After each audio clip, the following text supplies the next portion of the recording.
sun is shining in the Sun City again here in El Paso, Texas. Good evening, everyone. Duke Keith, along with Michael Balogun. And we are only 2 weeks removed from the tragic events of August the 3rd. You and I were getting ready to do a match that night when everything was postponed. But since then, I know you're new to the community, but you have seen El Paso respond overwhelmingly. 1 week later, a benefit match, along with a bunch of the old El Paso Patriots and soccer players that we've seen for many, many years in this city, raising $17,000 in a single night. The blood drives, Sebastian Velasquez helping to key a $30,000 effort to benefit the victims of the shooting. Yeah, it's been great to see how much this community has come together, even more so now after the tragedy of August 3rd, to see how much love, how much support they've given to each other. It's been absolutely terrific, and I'm glad I was able to witness and be a part of it. El Paso, Texas is El Paso strong. On August 3rd, tragedy struck the city of El Paso. In the days following, the community rallied together to support and uplift those affected. Support not only came locally, but from beyond city limits. The two clubs exchanging tifos at the beginning of the match. El Paso strong has been the message that's been circulating amongst the Twitter sphere. And just many USL teams and leaders, East and West, extended their assistance to this region. The outpour of support shows that the love of soccer goes beyond the pitch.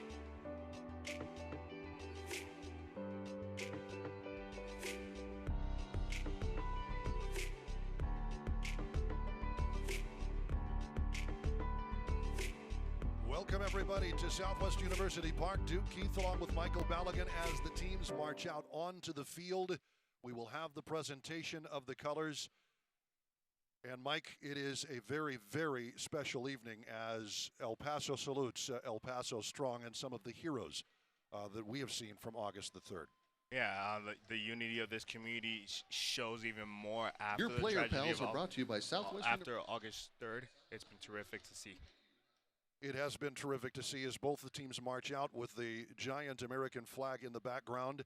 Of course, EP Fusion is out there as well, a local girls soccer team affected by the Walmart shooting. Parents and players fundraising for the upcoming season outside of the Cielo Vista Walmart when two of their coaches were shot and hospitalized. Let's right now, though, toss it to PA announcer Chris Babcock. On Saturday, August 3rd, darkness came to our community. A darkness that shook our spirit, but has made us stronger and more united than ever. Tonight, we honor the victims of Saturday's tragedy. Our prayers go out to the dozens injured and to the 22 whose lives were taken. We stand vigilant and grieve with the families as if they were our own. Thank you to the brave first responders, officers, law enforcement, medics, nurses, journalists, blood donors, and the overwhelming outpouring of support from the El Paso community and beyond. We will not be defined or divided by our differences. We will meet this hatred, fear, and intolerance with our love, our courage, and our strength.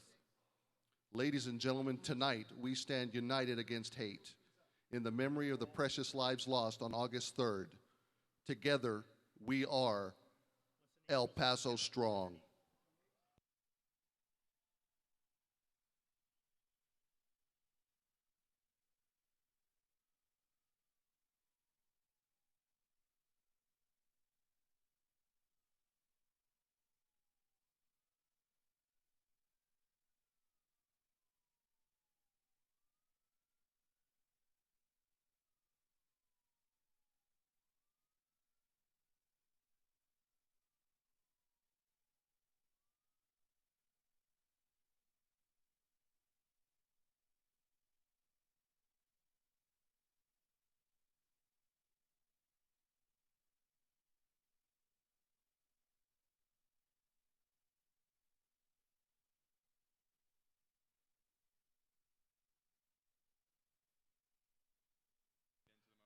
At this time, we ask you to join us in a 22-second moment of silence to honor each of the 22 victims who have lost their lives.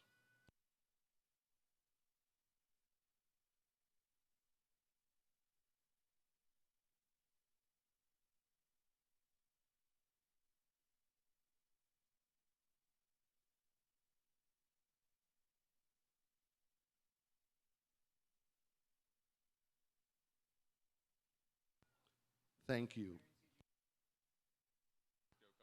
Ladies and gentlemen, presenting tonight's colors are members of the El Paso County Sheriff's Department, El Paso Police Department, Customs and Border Protections, and the El Paso Fire Department Color Guard.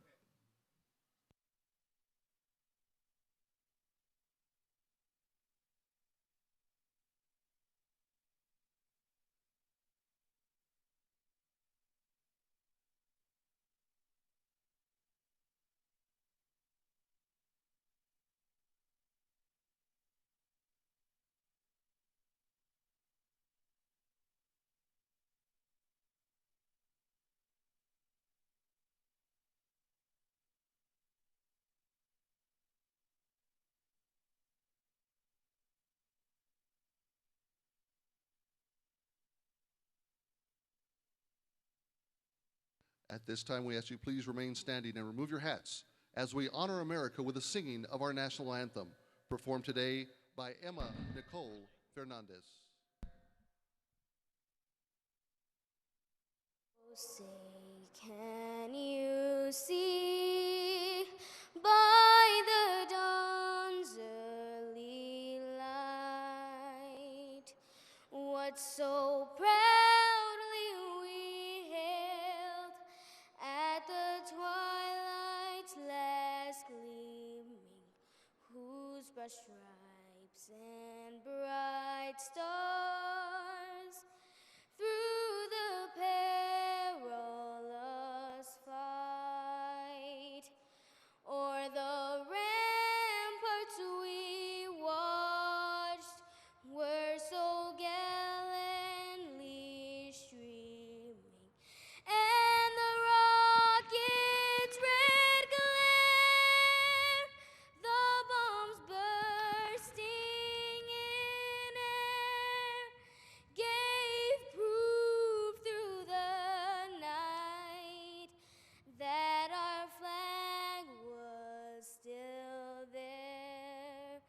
Oh, say does that star-spangled banner yet wave o'er the land of the free and the home of the brave.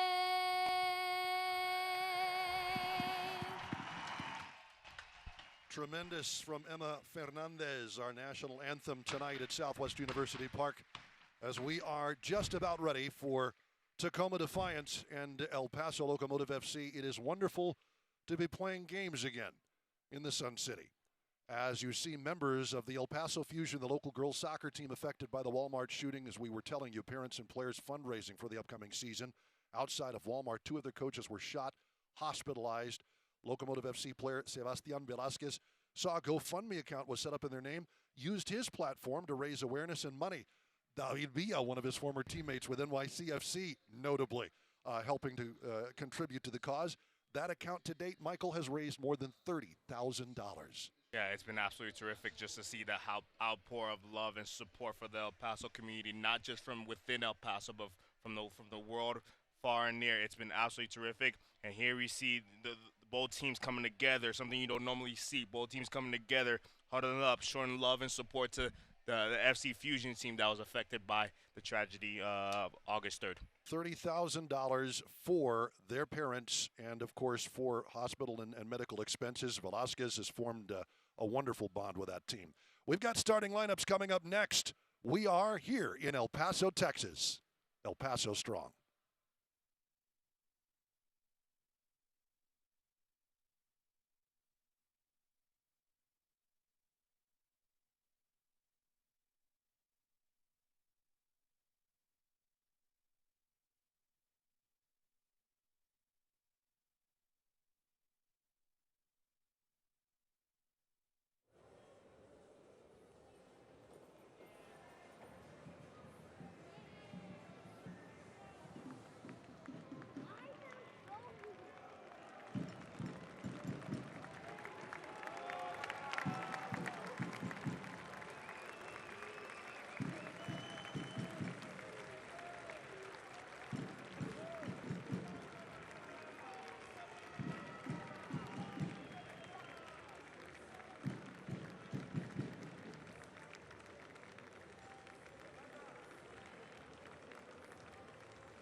Welcome back to Southwest University Park here in El Paso, Texas. It looks like tonight's sunset is going to be glorious. We are playing some soccer again.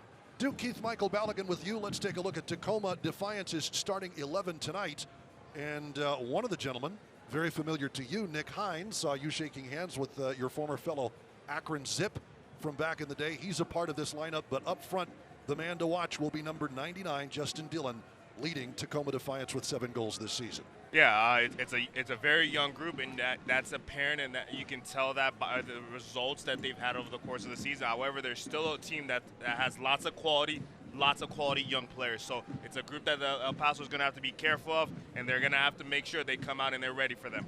Very interesting lineup for Mark Lowry and Locomotive FC. As you see, not number 9 up top, number 19, Andrew Fox. Of course, Omar Salgado on the bench this evening. Notably, Jerome Kiesewetter on the bench, and that's been the first time we've seen him in anybody's lineup for Locomotive FC in any of the lineups for about a month and a half. It's good to see him back and practicing with his teammates.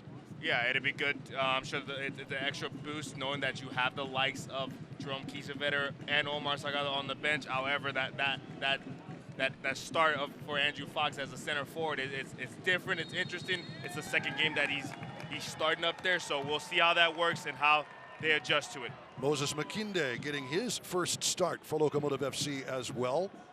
Out for the suspended James Kiffey after the red card suffered or issued in Phoenix. Kiffey serves his 1-game suspension this evening. But Andrew Fox has played a little bit all over the pitch and did play center forward as kind of a target man at St. Edward's during his college days. Yeah, it's a position he's familiar with. It's a position we're not familiar to seeing him in. However, he's played there plenty growing up, and like you mentioned, in college. So it's something that he's used to, and he'll be able to do the job there. Jamie Lowell, the starting netminder for Tacoma Defiance. Just 4 wins this season, 4 wins, 13 losses, and 5 draws. 20 goals for, that is 36th in the 36 team USL, 53 goals against. That is 3 from the top in terms of goals allowed. Could this be just what the doctor ordered for a team looking to get into the scoring column? For Locomotive FC, just 24 goals on the season. And here is Defiance. Up the left flank, Hopeau. Shandon Hopeau out of Kapolei, Hawaii.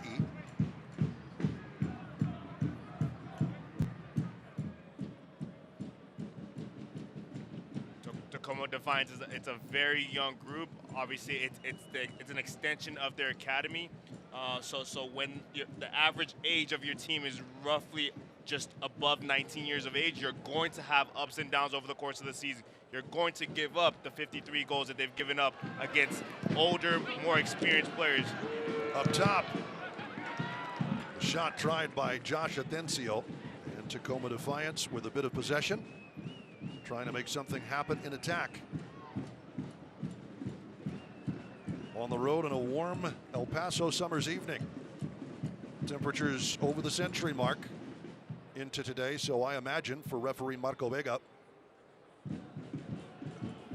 there might be a hydration break. We will see. That is, I believe, at the referee's discretion. Logan Ketterer will allow that one to roll over for the goal kick.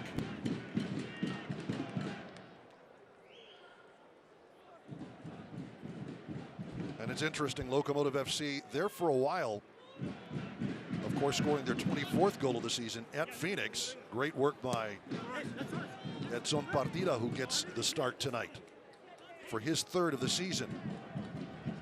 But Jerome Kiesewetter hasn't been in a Locomotive uniform for a month and a half, and he is still the leading goal scorer with 10 in the season. There is no gap larger in the entire United Soccer League Championship than the gap between Kiesewetter and the next closest scorer, Partita. Flag is up. Got it to the dangerous feet of Dillon. But offside is the call. And like you mentioned, that gap is part of the reason why we see the likes of Andrew Fox playing as a center forward in this game for the second game in a row. Coach Mark Lowry is in search of someone that can put the ball in the back of the net. That's been a problem for the team all year. That's the reason why Jerome Kieservetter was brought in. And when he went down with the injury, they needed goals from somewhere else, and they couldn't find it. So Mark Lowry is looked at Andrew Fox, who can possibly give them something different up front. Desperate times call for desperate measures, frankly. Locomotive FC in need of goals. Sebastian Velasquez in his third match went the full 90. As Partita tries to drive one, that one's deflected. Partita back, puts a foot in. Will get a piece, but Defiance with possession. Alfonso Campo Chavez there on the right. They'll take it to the left and try to set something up. Jesse Daly.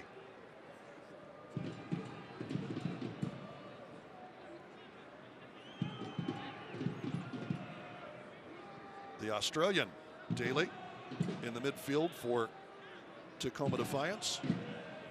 Coming to Defiance from Queensland Lions FC. And of course, Defiance is the USL Championship side associated with Seattle Sounders FC. Just a Puget Sound, I guess, from Seattle, Washington.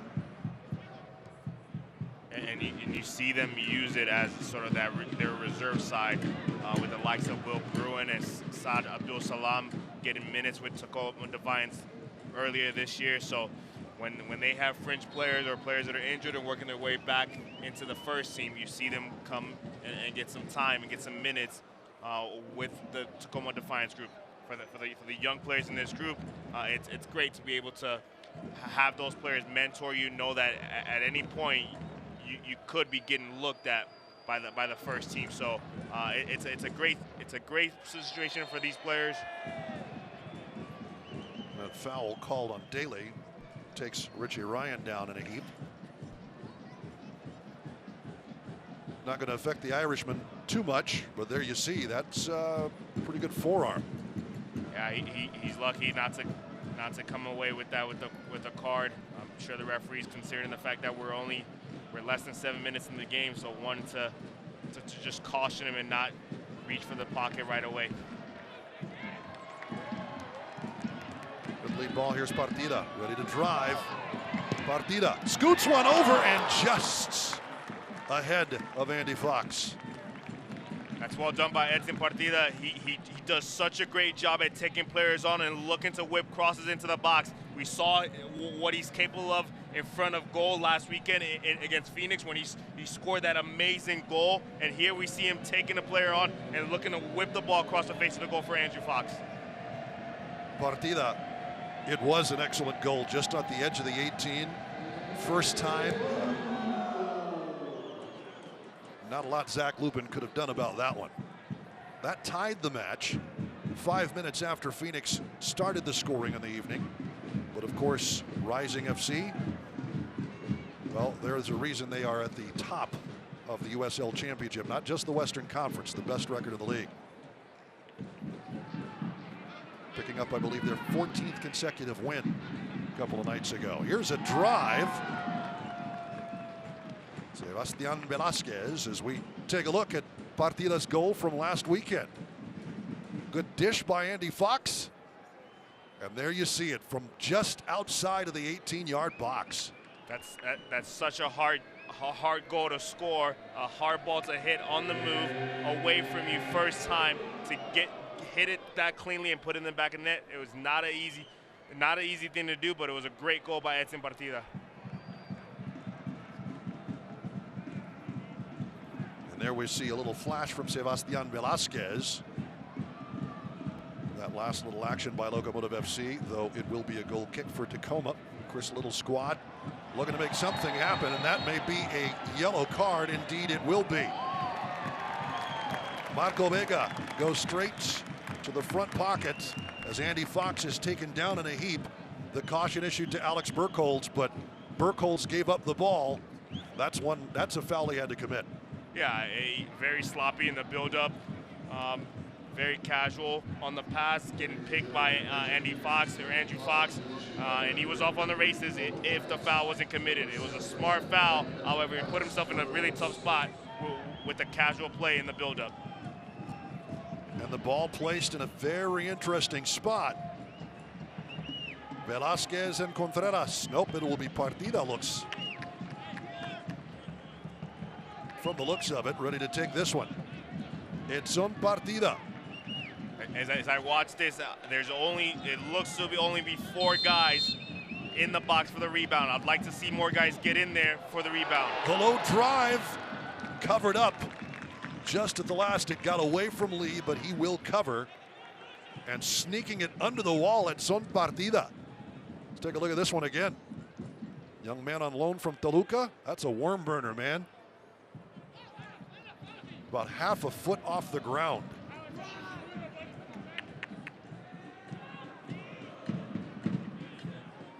Well done, and it certainly was a challenge for Lowell. It was eventually successful for it. McKinday. Good redirect to Ryan. Seba Contreras. He'll dish it wide to the right, and Brian Rebellon.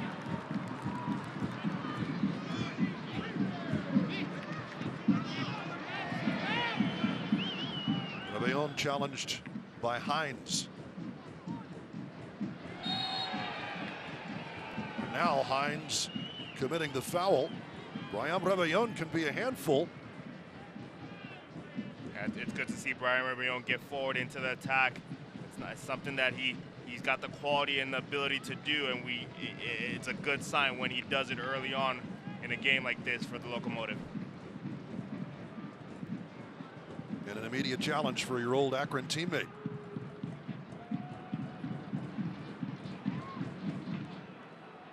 So after a couple of minutes of good possession for Tacoma, some fouls have given Locomotive opportunities from set pieces. Here's Contreras. He'll loft it into the area, out to the far post, and it'll be headed out for the corner. It's a good ball towards the back post, looking for Drew Becky for the knockdown. Lucky not to get a head on it. Josh Atencio saying that El Paso was last to touch it, to no avail. And it will be Contreras to whip it in. First corner kick of the night for Locomotive FC, desperate for a win.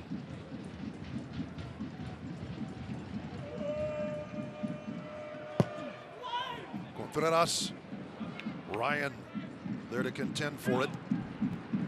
In touch for Tacoma. You looked at there for a while, 3 or 4 weeks ago, teams that had scored fewer than 25 goals, there were 3 that were still in playoff contention. Locomotive FC was one of them. Last week, Locomotive FC, the only team to score under 25 goals and still be in playoff contention. This week, they are 12th. Sooner or later, the offense is going to matter.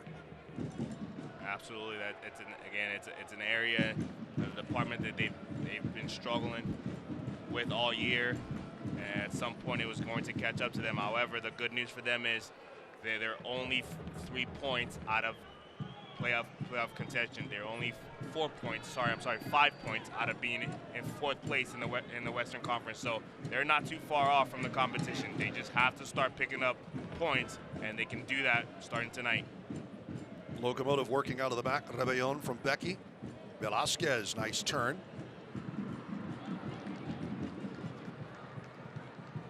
Popped back up the field. It will stay in play, and Ketterer will keep it there. Of all of the Locomotive players who were injured outside of Kiesewetter, and obviously his contributions to the goal scoring, might be best to see Logan Ketterer back and starting between the posts for El Paso. Yeah, we saw him miss 3 games, I believe. I think you're right. 3 games during that rough spell for the Locomotive, and so it's good. I'm sure, again, that's another player that brings confidence back into the group, knowing that your starting keeper, your starting shot stopper is back there to protect you. Is definitely a confidence boost for the group. Ketterer is still 4th in the USL Championship with 8 shutouts, 8 clean sheets. That one will be lofted in by Rebellon. Makinde there, and headed out of trouble by Anthony Burke-Gilroy. And we already see the immediate difference in style and tactics from the Locomotive with Makinde in the lineup instead of James Kiffey. The majority of the attack is coming up the right side with Brian Rebellon. Typically, it's James Kiffey that is getting released on the left side. However, with James Kiffey being out, serving the suspension for the red card last week, we see Brian Rebellon getting forward a bit more on that right side. Put over the back line by Burkholz, and it'll be the second corner kick. Contreras again. Far posts over everyone's head, but it'll be run down on the other side by Velasquez. Deflected in touch by Ocampo Chavez. Select is the official ball supplier of the USL Championship and many of the finest leagues in the world since 1947. Select, the leader in soccer ball quality and innovation. For the latest Select products and special offers, visit SelectSportAmerica.com. Out to the edge of the area, taken off of the foot of Velasquez. Solid slide by Atencio.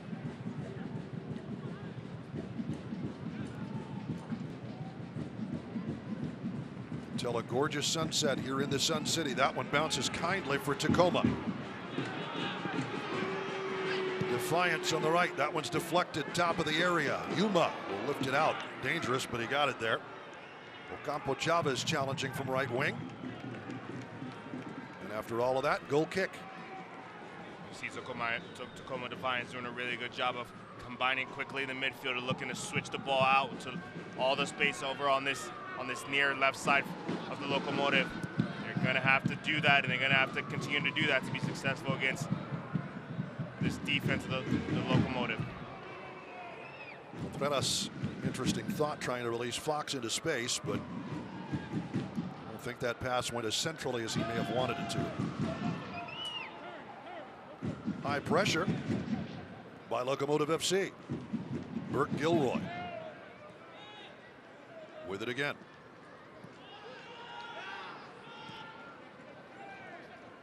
Burkholz goes back. Hines.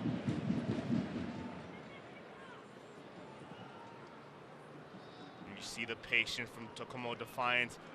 Locomotive just comfortable holding their block and making it difficult for them to get played through. Well, we can talk about the lack of offense, but the defense and the ball possession. Makinde challenge. That'll be a Tacoma throw, and Makinde is the worse the wear for that. Collision with Shandon Hopeau. It's a great switch to this near left side. Great close down by Moses Makinde. Just looks like he took one to the groin area.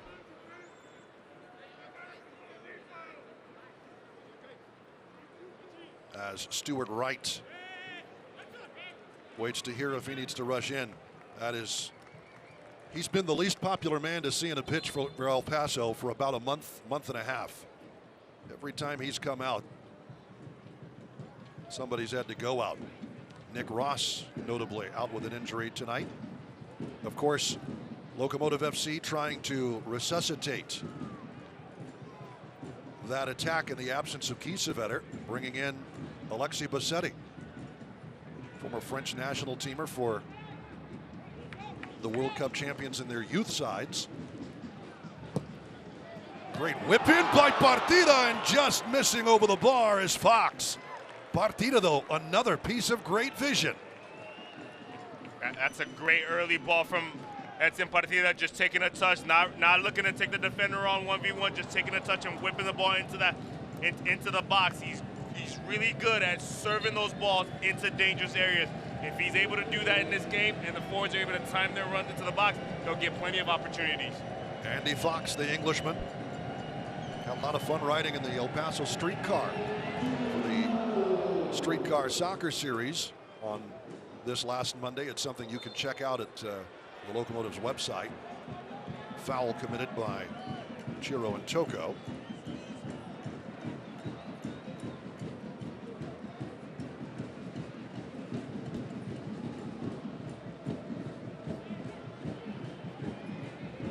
That's Ocampo Chavez. And Defiance with a free kick in a somewhat dangerous area. Of course, Fox playing soccer for St. Edward's University. Loves the Austin area, met his wife there.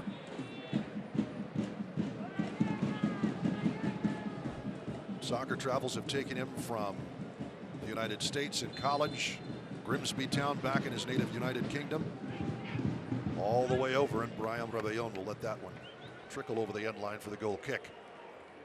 It's good awareness by Brian Rebellon just to let that roll over the touchline. Locomotive can regain possession. Ease the pressure off a little bit. There's McKinde. Nice ball up the left. Partita. El Paso throw. You see the pressure from Tacoma Defiance when the Locomotive are looking to build out. They're making it difficult for the Locomotive to play the style that they want to play and build out with ease. Against most teams, when most teams pressure, the Locomotive are able to find that extra player, that free player. However, tonight, Tacoma's doing a great job of closing out all the options and just forcing the Locomotive into really difficult areas. Mark Lowry's squad still leading the USL Championship, 86% in terms of completed passes. There are 2 or 3 teams now around 82%, but we talk about the gap between Jerome Kiesewetter and Anton Partita in the scoring column. There is a gap between Locomotive FC and everybody else in possession. Speaking of, Andy Fox will chip one, and it's deflected. Getting a piece of that is Lowell, but how about Andrew Fox? That's well done by Andrew Fox. You see him hold his run up, try to time it perfectly, and he does a good job of continuing to pull wide and waiting for Richie Ryan to play that pass into his feet. He drives into the box. I'm lucky not to get a better shot on his favorite left foot. However, earns a corner kick for the Locomotive. Contreras will do the honors from the right side. He'll take it short. Velasquez lost a handle.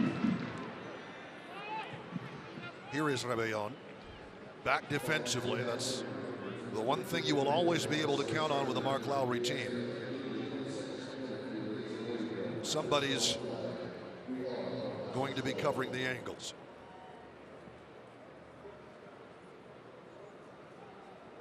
Good slide in to try and stop Rebellon's pass. To no avail by Dillon. Good lead ball. Chiro and Toko getting tangled with Dillon. And it's a goal kick. Daly last to touch it, didn't really have control, and so there it goes. As you see, the El Paso Strong flags handed out to the first couple of thousand fans on hand tonight at Southwest University Park. Beautiful red, white, and blue on the black field, of course, honoring the 22 victims slain 2 weeks ago. And this is, of course, the 22nd minute. Actually, if you're counting up, it's the 23rd, but with 22 on the clock for this minute. El Paso Locomotive fans waving their El Paso Strong flags, showing their cell phone lights. It's amazing to see other USL teams take this on as well to support and show solidarity with the El Paso community. I saw San Antonio FC do it earlier today, so it's just a beautiful thing to see other teams, other clubs come together with El Paso to show their support and their love. Great to see UNSL Commissioner Jake Edwards in town as well, sporting his El Paso Strong t-shirt. He's made the media rounds today and is at tonight's match. Supportive of Mountain Star Sports Group. Great work by the league office.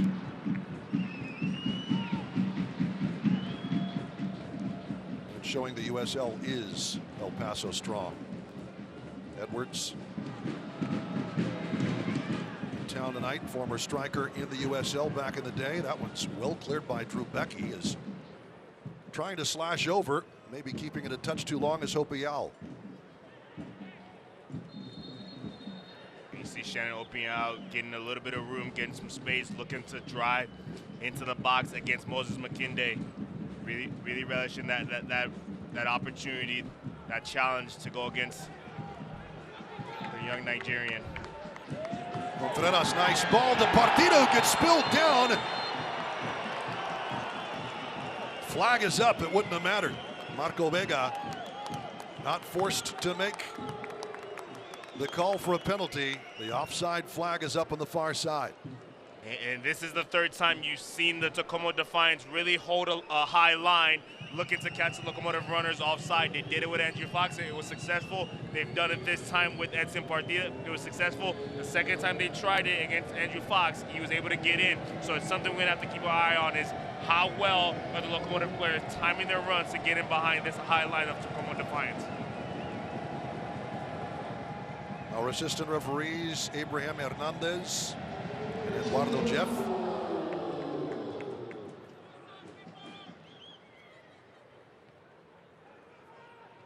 The flag is up, negating any penalty that might have resulted, but that looked to be a pretty clear foul, as Partita had his leg swept out from under it. No matter, Yuma.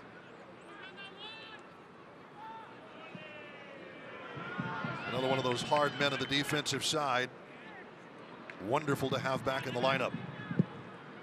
The Spaniard, 34 years of age. Great work by Chiro and Toko to settle that one down. That's another player they've missed in this run of bad form. His experience, his ability to calm the defense and just put an end to those danger moments. It's good to see the big man back in the lineup for the Locomotive. Chiro and Toko, Yuma, Logan Ketterer as well, all spending time on the bench. But let's give a shout out to the veteran Irishman, Richie Ryan, who's still like a Timex watch, like they used to say. Right there, great stab, but Logan Ketterer all over that shot from Hopial. Too bad he's not a wine guy. I believe he's more of a beer guy, because he definitely gets better with time. He's been able to stay injury free and be a big part of their midfield all season long. Foul earned by Andrew Fox. Yeah, I don't see Richie Ryan walking into a pub and ordering a nice Chardonnay. Now, I think his drink of choice comes in pints. Definitely.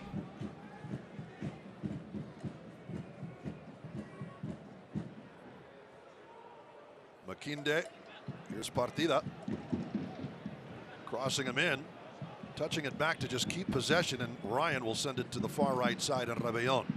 Partita, I think, bailed himself out there. About that cross, Rebellon, and headed out for another corner. Again, challenging that back line with balls whipped in.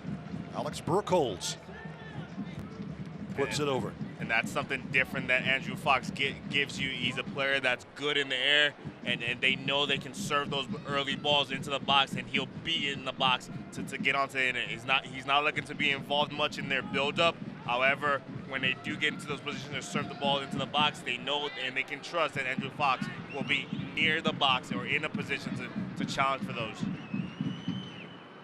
Sebastian Contreras punched away by Lowell. Only so far as Yuma. Back to Contreras. Keeps possession. Will take a crack and doesn't miss by a whole lot. You can tell what he was looking for the entire time, just dancing, cutting, just looking to reshape and bring the ball back to that left foot of his, looking for that top corner at the back post. Just unlucky to miss it by a couple of inches. Sebastian Contreras, a couple of goals this season for Locomotive FC, but again, just 24 on the season. Mark Lowry doing what he can to get the Locomotive attack up and running. I think that the inclusion of Alexi Bossetti into this lineup will definitely give an additional player, another player that's got that creativity that they definitely need in the final third. They've added Sebastian Velasquez into the group, and he's brought some creativity. Now they're adding Alexi Bossetti, who's another creative player. So it's the more creative player, the more opportunities they're open to get in the final third. Richie Ryan drawing the foul. Marco Vega on to talk a bit with Jesse Daly.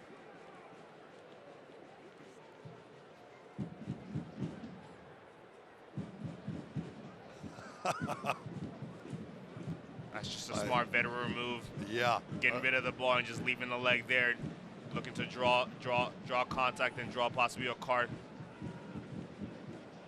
Ryan picked off that time, wanted to get it to Contreras.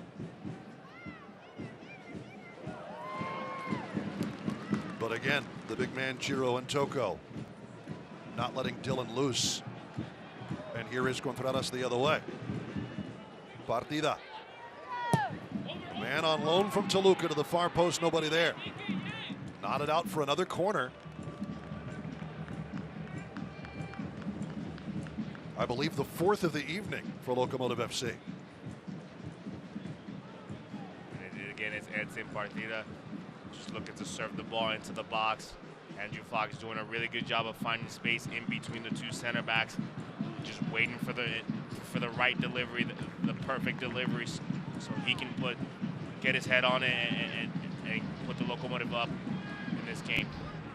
Contreras will whip one in this time, and swinging kick. Headed out of trouble and into touch. So we are told there will be no hydration break. Locomotive FC dominating possession, as they usually do. Makinde. Partida. Step over, taking it back. Will tee up Ryan. Ryan will chip it. Rebellon with a step, rolls one, deflected back out. Rebellon again. The Colombiano.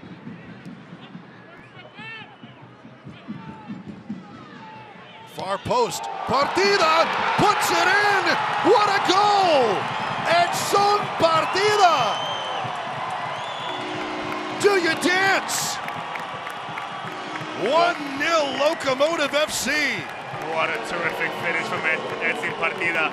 It looked like it was getting away from him. It looked like it was getting ready to go over the end line. However, he reaches out that left foot and just gets a touch on it, redirects it towards the back post. Great finish from Anton Partita. Unbelievable strike. Partita just throwing that leg up there to get a piece. How hard is that to do? That takes a lot of athleticism. You can see it catches the goalkeeper off guard. He's not expecting Anton Partita to redirect that towards the goal. At best, he's expecting a touch. However, Anton Partita is able to redirect it back on goal, and he puts the Locomotive up 1-0. Young man on loan from Toluca. Not usually a starter for Mark Lowry's squad, but he is today, and I think the coach is going to have to give that young man some more minutes. He's definitely making a case for himself as a starter in this group. This is the second game in a row he's come on and he's contributed on the score sheet. He's definitely making a case for himself. Fourth goal of the season for Partita, and the gap between him and Kiesewetter gets, thankfully for Locomotive FC, a little more narrow. Contreras out wide to the left. He'll loft one in. Jugging in from the right side is Rebellon. Back to Velasquez. Yuma. Rebellon wide, Sebastian Velasquez. He wants to go to that left foot. Into the wall. He drew a crowd, and Atencio gets a piece to push it out. Locomotive back with possession again. Velasquez gets his way out of trouble. Rolls one. It's onside. Fox looking for Velasquez. Can't serve it back and pushed aside by Burkholz. Again, though, Locomotive. Rebellon lost a handle. Nick Hines pushing it out.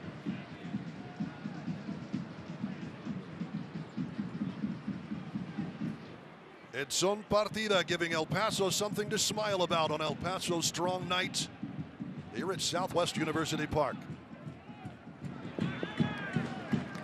You had better believe that that's going to be a candidate for USL Championship Goal of the Week. Look at this. It's a great ball towards the back post from Yuma. Unbelievable athleticism for Anton Partita to reach over his shoulder and just get that left foot onto the ball and redirect it towards the back post. He's going to claim that he meant to do that. However, I'm not so sure if he was going for goal or just trying to get a touch on it. It's in. It counts. And it probably will be a Goal of the Week nominee. Corner kick for Defiance. Dillon serving a good one in, but lifted out of trouble by Makinde. Hines will off this one, and Logan Ketterer has his angles covered, including the top one.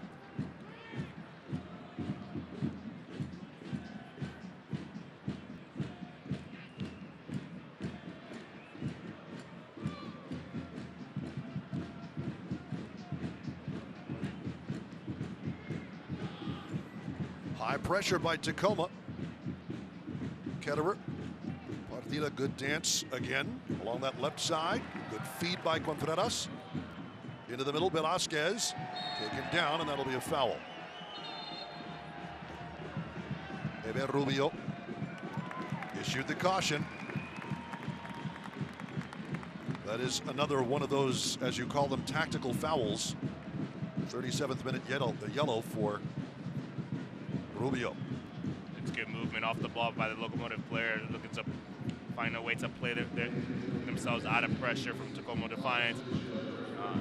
Not a lot gets said about the goalkeeper's ability to use his feet. However, Logan Ketterer plays a perfect ball out wide to Anton Partita, which releases pressure and breaks the line of the Tacoma Defiance attackers. Fans follow El Paso Locomotive FC and the rest of the USL Championship all season long on ESPN Plus, home to the USL, MLS, UFC, and more. Join the over 2 million sports fans who've already discovered ESPN Plus and watch the championship live every week. Sign up today at ESPNplus.com.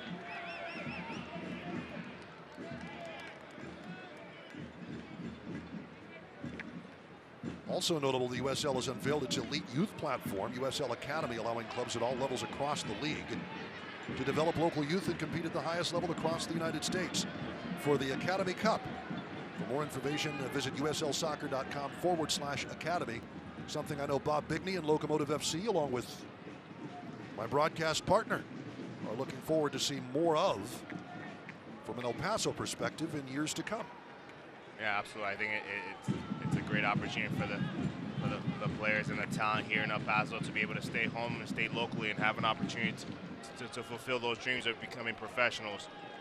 At the moment, there's nothing in place that keeps players here in El Paso. However, Partita will rip one wide. It'll be a goal kick. But I know Locomotive FC is trying to change that, and it might be a little slow out of the gates, but I know that you guys put together an all-star team that competed in Ciudad Juarez for a regional soccer tournament.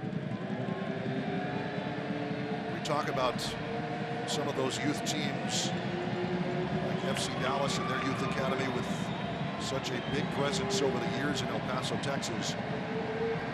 But Really, it should be the local professional clubs that lead the way here. And why not Locomotive FC? And it's all a process. Obviously, with the USL team coming in, this being their first year, no one's really expecting the youth side to get going right away or to be in place within the first year. However, it's something that I know the ownership and the coaching staff are in conversations about. So how is the best way to go about this and start incorporating some of the local talents and really developing them so they're not looking to go elsewhere and they have a true opportunity of, you know, making those dreams come true and turning and becoming professionals here at home in El Paso. We've certainly seen very talented youngsters go elsewhere. Ricardo Pepe, 16 years of age, young man just signing his professional contract with FC Dallas. Part of that FC Dallas El Paso pipeline from the time he was 13 years of age. He and his parents moved to Dallas, just transferred their lives up so that young man could have a professional shot, and he does. Speaking of professional shot, here's Andy Fox. Nifty moves, trying to go top of the box for Ryan, but pushed into touch by Defiance. Not much has been said about Andrew Fox's movement in this first half. However, his movement has been really good. He's constantly playing off the shoulder of the center backs for Tacoma Defiance and finding the ball. He's done terrific in his movement and his runs, and he's found the ball a few times, and it's just a matter of time before he gets a really good, clean look on goal and possibly puts one in the back of the net. Partita, the goal scorer.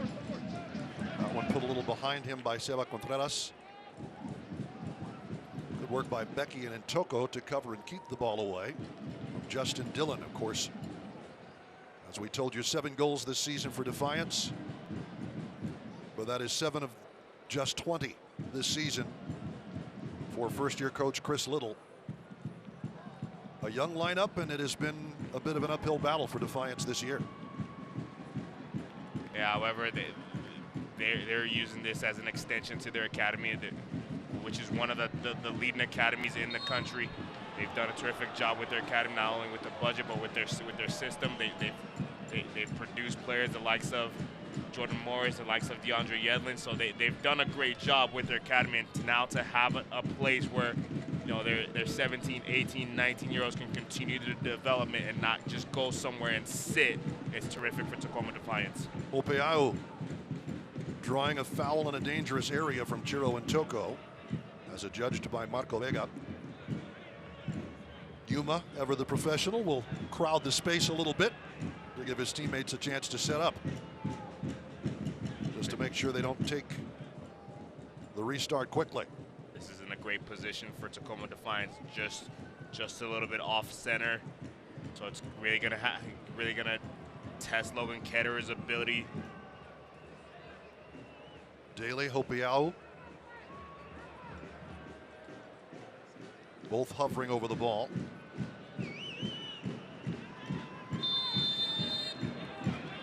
Daly will take the crack, and it's deflected. Corner kick. And Daly goes for the short runner, just a one-step and a hit. The wall does its job, gets a header on it, and puts it out for a corner kick. Get updates and alerts all season long by following your club on ESPN.com. Search for El Paso Locomotive FC. Click on the follow button to keep up with the latest news and scores. And get reminders on Los Locos' next match. Go to ESPN.com now. Click follow. Nice one to the far post. Headed out of trouble by Drew Becky. Trying to find Burkholz. There at the edge of the 6. Tacoma with the throw-in as Becky intervenes. It's a great read by Drew Becky and a timely header out because Burkholz was free and he had a clean open look at goal. Locomotive are going to have to be really careful in this last couple of minutes. They've given up a few goals over the course of the season in the last couple of minutes and a half, so can they see out this half and go into the locker room with the lead? Velasquez left it behind a little bit.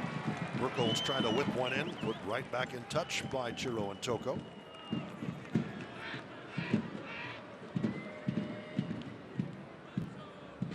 Burke Gilroy.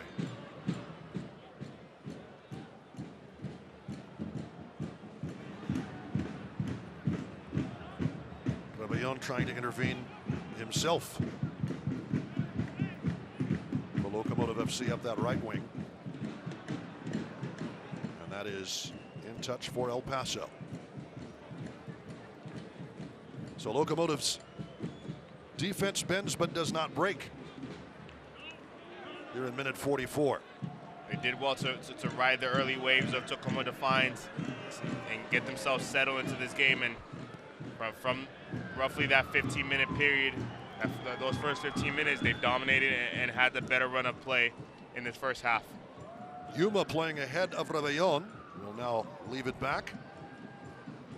Contreras trying to make a move forward. Velasquez from Ross. Ryan, I should say. Makinde.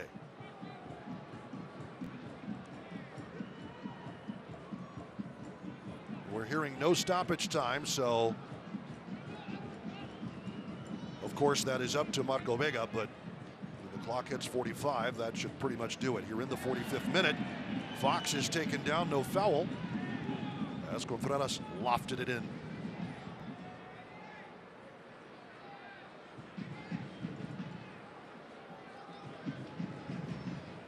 Give me a second, pardon me, fifth look at that Edson goal, why not? I want to see that at the end of the half, coming up shortly. Burke Gilroy lofting one far post. Drew Becky intervenes again. And Justin Dillon saying that Becky was doing some shirt pulling. He seemed really animated and upset about that. Short corner. We are into stoppage time. There are a few seconds. Partita will loft that one out of play, and that is the half. 1-0 to Locomotive FC. As we take a look at Anton Partita, we'll have the highlights and plenty more as we continue at the half. The home team leads Tacoma Defiance 1-0. Anton Partita, first time with a left foot, just push it in. We'll take a look again at that and a whole lot more as we continue. You're watching Locomotive Soccer.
Welcome back to Southwest University Park. At halftime, El Paso Locomotive lead Tacoma Defiance 1-0. On camera, we have the El Paso Fusion soccer team. On August 3rd, as the team was raising fund outside of Walmart, 2 of their coaches were injured during the shooting. Since then, midfielder Sebastian Velasquez has formed a special bond with this team. It was so surreal. I honestly was nervous. It's the first time I felt nervous to meet someone. I think it's important, man. I think it's important because you never know where you're going to end up with soccer. And because at the end of the day, I have 2 kids. I have a daughter that was just born. I have a son. His name's Armani. And I would want anyone to do the same if they were in those situations. If something was to happen to them, I would want people to reach out of nowhere and try to help them. And that's kind of what we as people need to do. That's what life's about, man. It's turning all these negatives into positive situations. It's kind of that peace and love type of tradition and trend that you want to spread around. And that's what we need. I mean, it's at the end of the day, soccer's a sport, soccer's living, but for some of us, soccer is life. And to see that how soccer has brought myself together with these young girls that I never would have met if I never would have did anything, it brought some personal emotion to it. And I hope to be able to continue my friendship with them for the rest of our lives.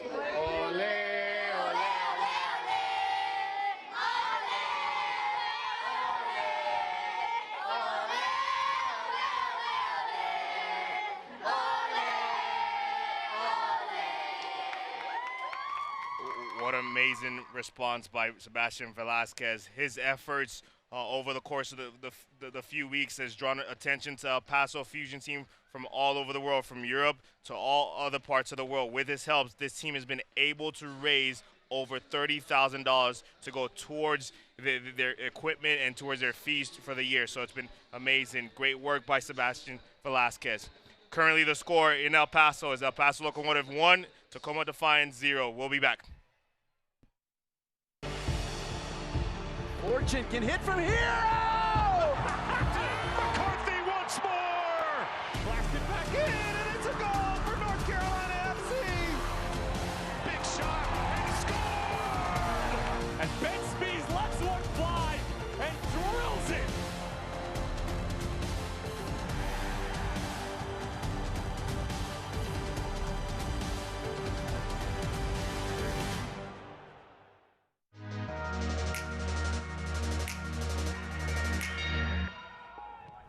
Coming and Opara and then what a move! Shot blocked, follow up, and that one blocked, ball still loose. Stanley will try to create here. Tips it in. Here's Rowe. Up ahead. Continuing cuts back. Strike coming and just beyond the reach of Mangles. It's in. Towards the box. Cuts around Ovalle. Goes down the strike. Philly on the save at the near post. Through the traffic. Knocks it on. Soto there. Back. The shot. And in. Josue Soto off the bench and putting Chattanooga up 2-1.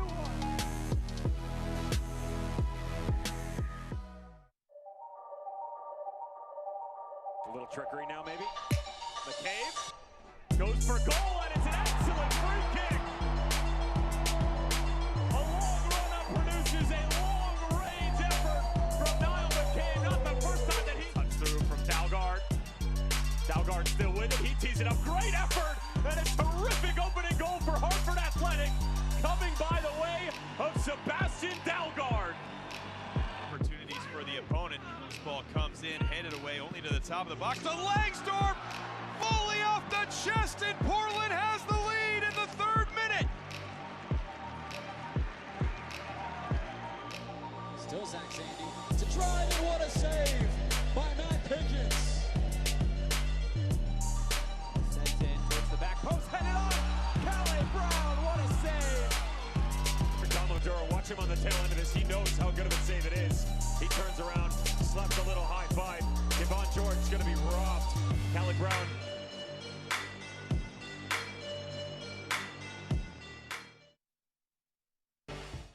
Welcome back, everybody. It is 1-0 Locomotive FC leading Tacoma Defiance as we take a look at scores from around the rest of the United Soccer Leagues tonight. Los Lagartos in the Plaza. North Carolina FC 5-0 over Pittsburgh Riverhounds. Louisville City getting a big one on the road in Charleston, 2-1. Charlotte Independence at home. Nashville SC gets that one going. Nashville has been pretty ascendant lately, 3-1 there in the East. Ottawa Fury 3-1 over Loudoun United FC. Atlanta United with a rare victory for them at home versus Swope Park Rangers 2-1, and Fresno FC Real Monarchs at 1 apiece. Here in El Paso, 1-0 as we take a look at some of the storylines around the United Soccer Leagues. As Mountain Star Sports Group, their $150,000 donation. Mountain Star Sports Group, $150,000 to two victims' relief funds. That is on behalf of El Paso Locomotive FC and the El Paso Chihuahuas. Of course, Locomotive FC and Oklahoma City Energy make the big trade. Derek Gebhardt, the man who scored the first goal ever for Locomotive, traded from El Paso to Oklahoma City for playmaker Alexi Bassetti, who is still kind of working his way into Mark Lowry's system, is not available in the 18 tonight, but will be soon. And don't forget, as always, keep an eye on Monday for the USL Championship Power Ranking. See where El Paso is after tonight's match. Check it out at uslchampionship.com and eplocomotivefc.com. Let's take a look at the standings here in the West. Phoenix Rising FC, winners of 14 straight, 53 points to top the entire league. Not just the West, but pertinent to them, they lead the West by almost 9 points over Reno 1868. Fresno FC has been making a strong bid for top of the league status, top of the West anyway, with 44 points. Real Monarchs, 35 points for Real Monarchs. Austin Bold with 33. New Mexico United as well with 33. And there you can kind of see the logjam. You don't see El Paso Locomotive's name up there right now, but a win tonight would vault them back into the playoff standings, depending on goal differential and how some of the other matches fix or finish this evening. Sacramento Republic in action later tonight in California, as well as LA Galaxy 2. Let's take a look at the first half statistics from El Paso, Texas tonight. The match stats, 1-0, 8 shots to 3. It has been a dominating effort. 89% passing accuracy for Locomotive FC compared to under 80, or just at 80 if you round up for Tacoma Defiance. In possession, as you might expect from that, 58% to 42%. And it has been all Locomotive FC in the first half. That also includes the goals. And Michael, outstanding effort by Locomotive FC in this first half of play. Just exactly, I think, how Mark Lowry wanted to see it happen, with Andy Fox stretching the defense, and Anton Partita puts it in with a very athletic effort. Yeah, absolutely. And you can tell this group was itching to get back on the field. I haven't talked to some of the players over the course of the week. They're excited to get back in front of the fans and give them a show tonight after everything that's gone on over the last 2 weeks. So this has been a great start to the game from this group. A great goal from Anton Partita to put the team up 1-0 going into the half. Just an amazing effort. Did he mean to do that? Doesn't matter. It's still 1-0. I think that's the most important thing, as Locomotive FC scoring its 25th goal of the season. Partita with his 4th. That's the way things stand here at the end of the first half of play. We've got a few minutes before the beginning of the second here tonight on El Paso Strong Night. It has been an outstanding evening for the home crowd. Over 5,000 in attendance waving their El Paso Strong flags. And we will have plenty more to come here from Southwest University Park. 1-0 to Locomotive FC. Let's take a break. Be back with the second half when we continue right here on your El Paso Las Cruces CW.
Welcome back to Southwest University Park. Duke Keith, Michael Balogun with you. 1-0 to the home team, Locomotive FC, on an athletic effort as we take a look at the first half highlights.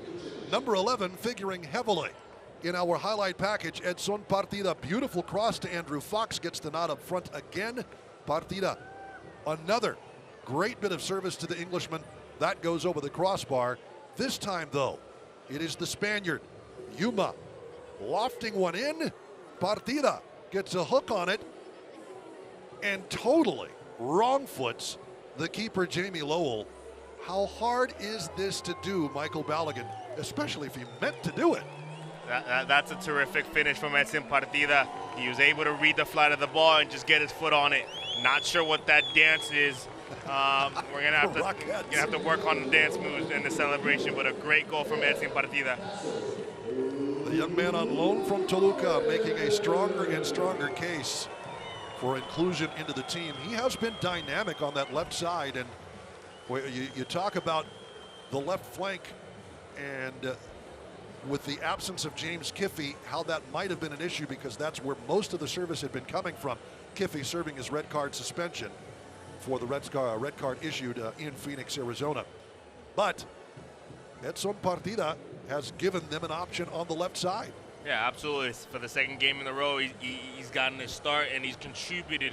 He's featured quite heavily in the attack and he's contributed. So it's great to see him responding to the challenge of a goal scorer that's needed with Jerome Kiesebetter being out of the lineup. Yuma. Great double pivot, number 6, along with Richie Ryan. Locomotive FC always patient with the ball. As we are just about underway, referee Marco Vega ready to blow his whistle. As there you see Chris Little trying to keep things afloat for the team at the bottom of the Western Conference standings, Tacoma Defiance. Challenge quickly, and a foul. Hold on, Moses Makinde as he takes down the Defiance player in a heap. Looks like it's Shannon Opiao down, just catching a forearm to the chest from Moses Makinde. Looks like he got the worst of that challenge. Opiao from Kapolei, Hawaii, part of the Sounders Academy. Challenge right back again. Opiao tries one, Ketterer on it.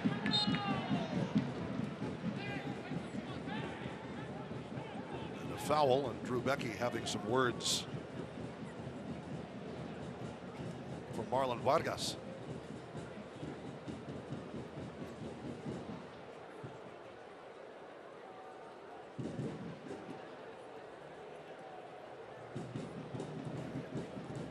Chiro and Toko out of the back. Becky, I think that ball quite went where he meant it to go. Velasquez, no opportunity to make something of it.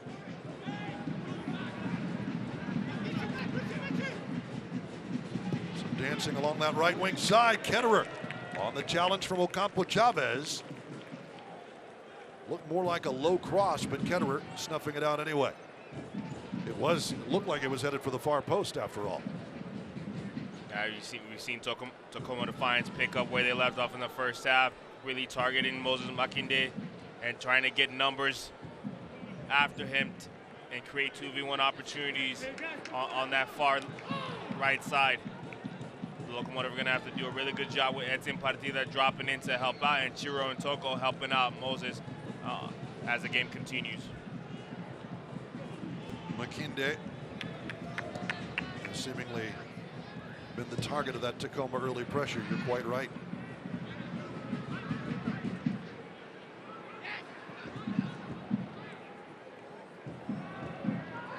And loses the ball. A crunching challenge. What will this be for Moses Makinde?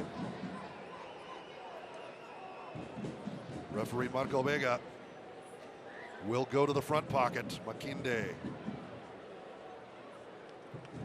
has been under some pressure as he takes down Jesse Dillon. He gets the 48th minute yellow. Ouch. Very lucky there not to make clean contact with Jesse Daly. If he does, I think he sees a different color card come out the referee's pocket. He's got to be careful now, and I think that puts even more pressure on Moses Makinde going forward with the yellow card and having so many of Tacoma's Defiance attack going at him. Lofted into the box. Over everyone's head. Makinde will be kept in play. Good work by Ocampo Chavez. Still there. Darts his way out of trouble. Solid work in a tight space for Ocampo Chavez. The man from Merced, California. The loft one, far post and miss hit. Hopeau with the big opportunity, the best one of the night for Tacoma Defiance. And fluffed his lines, frankly. The Locomotive dodge a bullet there. Somehow Opia finding himself open in the back post. Nick Hines serves a great ball at him, right at him. Unfortunate not to make good contact with the ball. Goal kick as a result. Fans follow El Paso Locomotive FC and the rest of the USL Championship all season long on ESPN Plus. Home to the USL, MLS, UFC, and more. Join the over 2 million sports fans who've already discovered ESPN Plus and watch the championship live every week. Sign up today at ESPNplus.com. Seba Contreras, a little loose of him. In touch for Tacoma Defiance. We've talked about the playmaker we know Sebastian Velasquez is. But frankly, it doesn't seem like he's had a whole lot of opportunity to show his stuff this evening. Nor did he in Phoenix, really.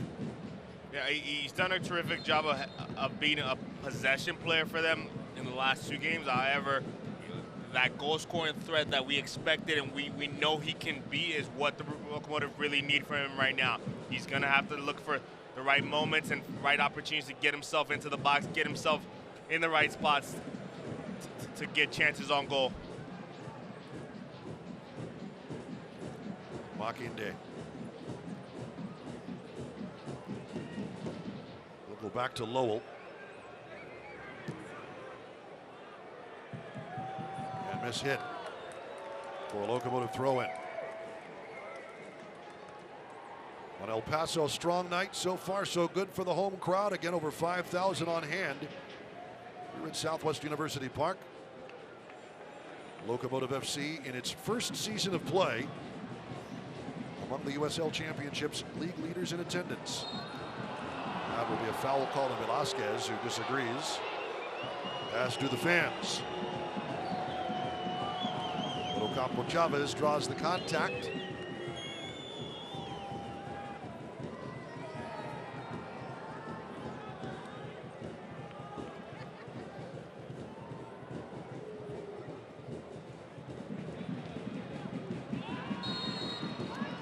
You make the call.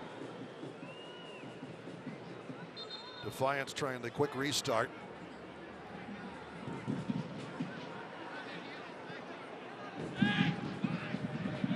Daly. Trouble by Ryan. Daly again to the far posts. And Ketterer will let it roll out. Up and over.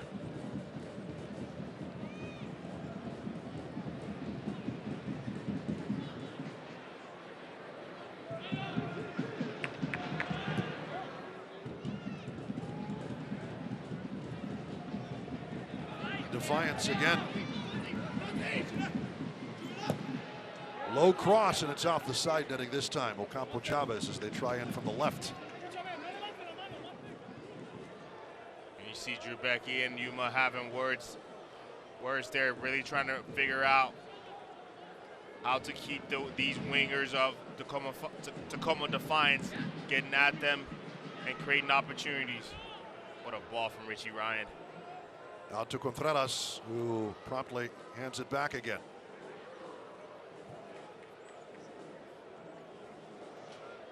So not the best of possession for Locomotive FC here at the beginning.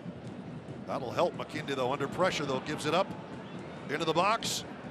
rolled, wide open net and cleared off the line. Great work by Chiro and Toko to stay in front of that from Ocampo Chavez.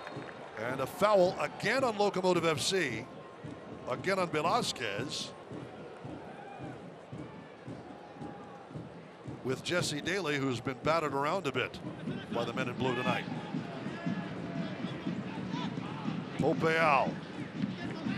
Makinde pops up on him, and Hopeal will be whistled for the foul this time as he clears Makinde out. Some great pressure for Chris Little's squad, though, in the opening minutes of this second half.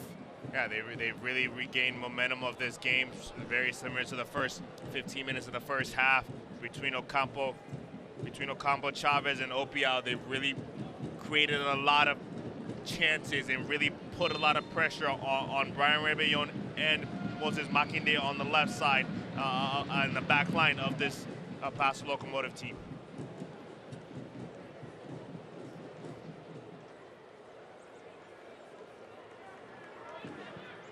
Makinde tries to burn one over the top. Andy Fox saying that he was cleared out. Play on.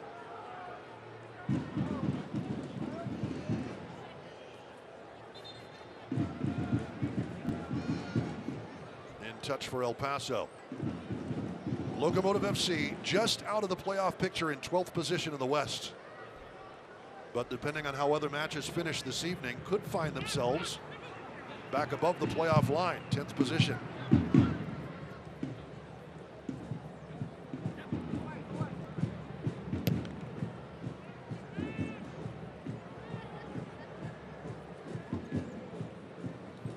Yuma. Rebellon, Becky.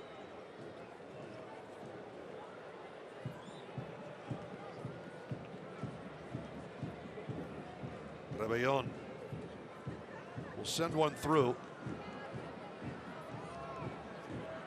Velasquez with it.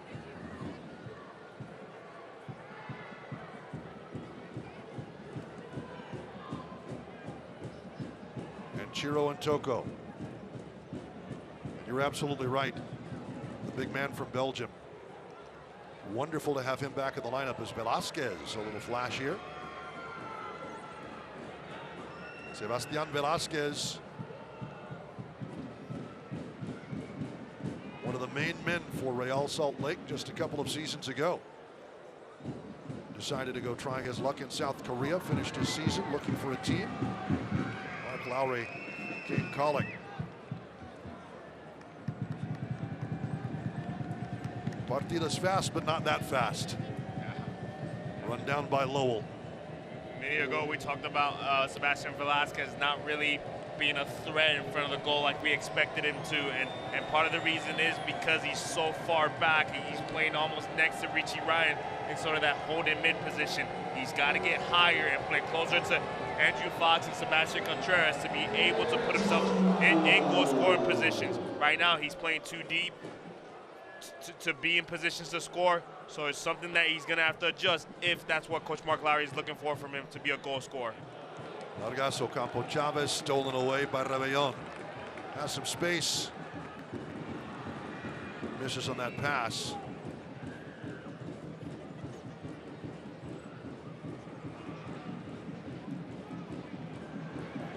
It comes down. A foul? No foul. Marco Vega says play on. That was dangerous. Right there at the top of the 18. Justin Dillon taken down. A foul on the other side, though, as Velasquez taken off the ball by Atencio.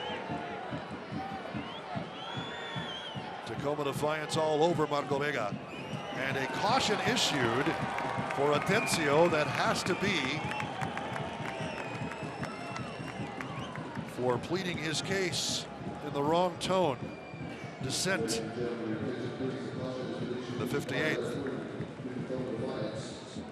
See the Tacoma Defiance players really furious with referee Marco Vega.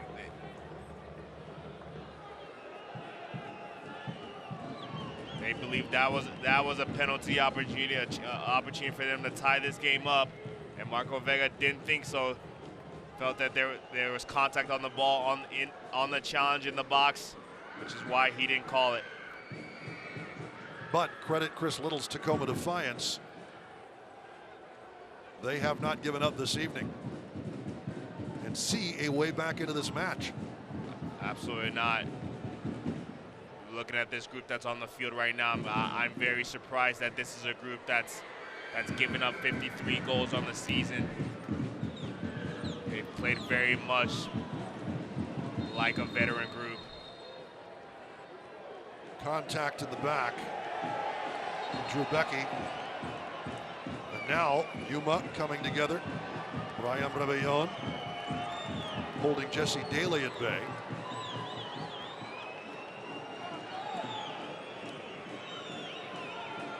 Still some pushing and shoving. Drew Becky is all over Daly.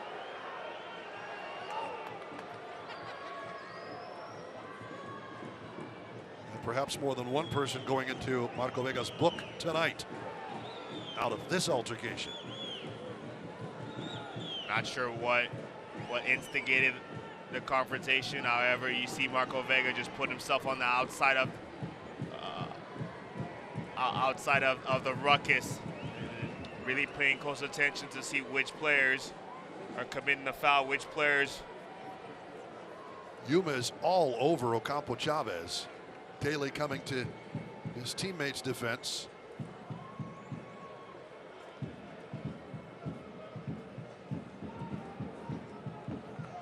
And they're still discussing it. I don't think I have seen any cautions issued by Marco Vega.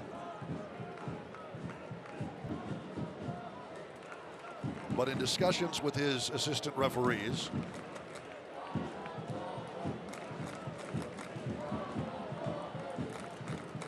both assistants on the field, Abraham Hernandez, Eduardo Jeff, Chris Canales, the fourth official, standing on the field as well. See if we can see something. There's Becky. You saw that behind the play. Brian Rebellon, and then Yuma, who goes after Ocampo Chavez. Have we seen a red card? Did I just see that?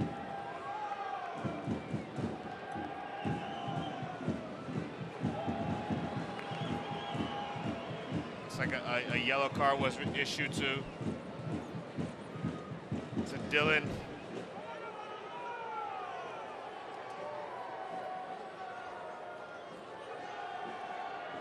We're keeping an eye on things here, but I don't see anybody walking off the pitch just yet.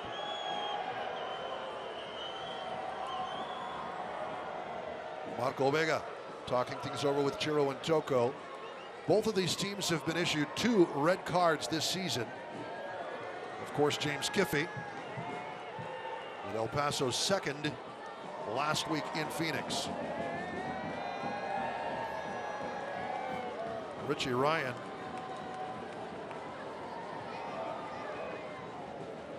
pleading Locomotive's case along with Yuma and Marco Vega.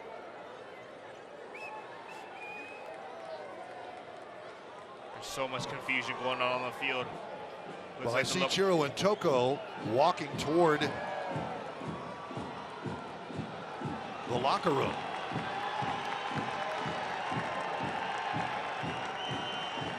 We have yet to sort this out. We will get word from Chris Canales, our fourth official, but I believe Chiro and Toko has been shown a red.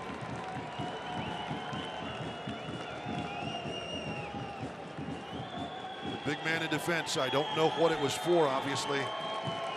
After the altercation, it was not anything that we were able to see on camera. But Locomotive is now down to 10. As Chiro and Toko gets the applause of the 8th notch and the fans in attendance here tonight.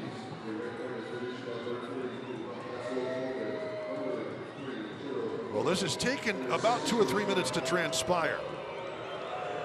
There will be a free kick for Tacoma as Locomotive FC, for the second consecutive match, goes down a man. And here is Daly to loft it into the box, taken down. That's a foul on Tacoma Defiance. have to see how El Paso reacts to being down a man for the good part of 30 minutes that's remaining in this game. With Tacoma's momentum, it's going to be really important that Locomotive keep their composure, keep their cool, continue to move the ball around and look to get a second one and extend and create a little bit more gap and give themselves a bit more cushion in this game. Justin Dillon also issued a caution for Tacoma Defiance in that melee. We'll call it official in the 62nd, obviously. Whatever happened around minute 59 or 60. But it took us 2 or 3 minutes to get it all sorted out. Locomotive FC, though, playing without the services of their big center back, Chiro and Choco, sent off. Officially making his exits in the 62nd minute. Out it comes to Yuma, looking for a little help. We'll go back to Becky. Luce Velasquez, or rather Contreras.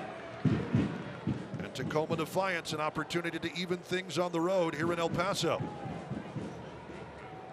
That's a huge loss for the Locomotive. We talked so much about how much balance and how much composure Chiro and Toko brings to that back line of Locomotive. They're going to have to find someone to do that job for them. Looks like Andrew Fox has slid into the left center back position that Chiro and Toko occupied. We'll see who replaces Andrew Fox as a forward or how Coach Mark Lowry adjusts to pin down a man. Salgado in discussions and about ready to come on, it appears. So I would imagine he would be the target man up front, who he comes in for. That's something different. Andrew Fox, he's the Swiss Army knife. I'd imagine Omar Salgado would come on for one of the Sebastians. Velasquez or Contreras, you would imagine, yes. That's a bad pass. Rebellon taking advantage. Locomotive FC can knock the ball around. Comes to Partita. Taken down in the center circle. All ball, says Marco Vega. Atencio does the honors. And back comes Tacoma Defiance. Hopeal. Taken down by Makinde. It will be corner kick. Locomotive vehemently protesting that one. But another corner for Tacoma Defiance as Omar Salgado gets ready to come into the match. Lofted into the area. Headed back out by Yuma. And that is a foul. Partida taken down. Get updates and alerts all year long by following your club on ESPN.com. Search for El Paso Locomotive FC. Click the follow button to keep up with the latest news and scores, plus reminders on El Paso's next match. Go to ESPN.com now and click follow for your club. And it'll be Partida coming off the field for Omar Salgado in the 67th. Great work by the young man on loan from Toluca, native of Jalisco, with a 33rd minute goal to give the home team the lead. And Salgado looking to stretch things, I would imagine, and will go straight to work. Good job by Tacoma Defiance. Salgado's going to get a touch, and it goes for the corner. Great work right out the bat against Burt Gilroy. And Salgado paying some immediate dividends.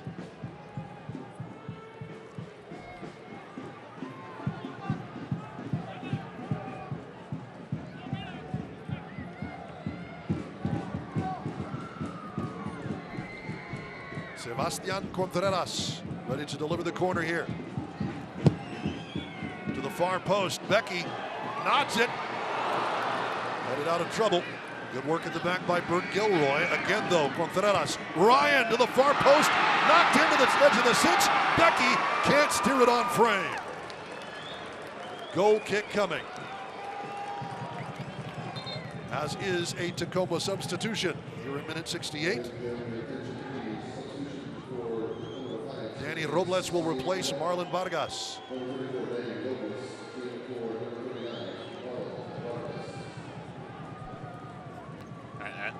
That's a good response from the Locomotive to the change, to going down a man, creating a couple of opportunities inside the box, almost getting a second goal, and giving himself a little bit more of a cushion in this game.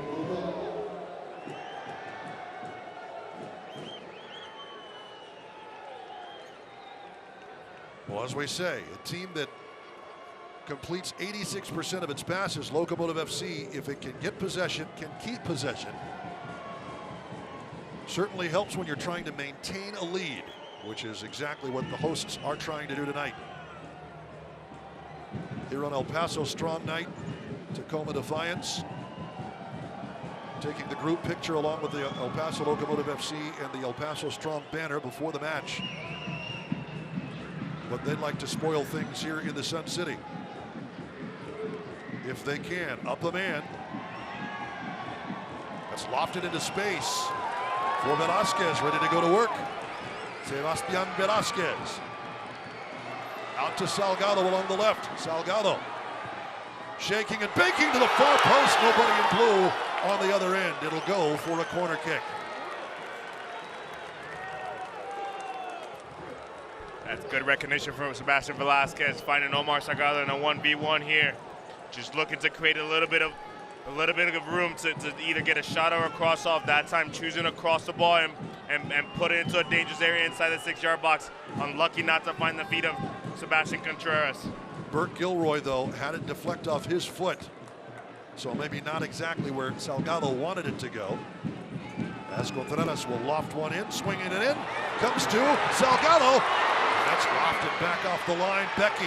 Salgado in for the goal.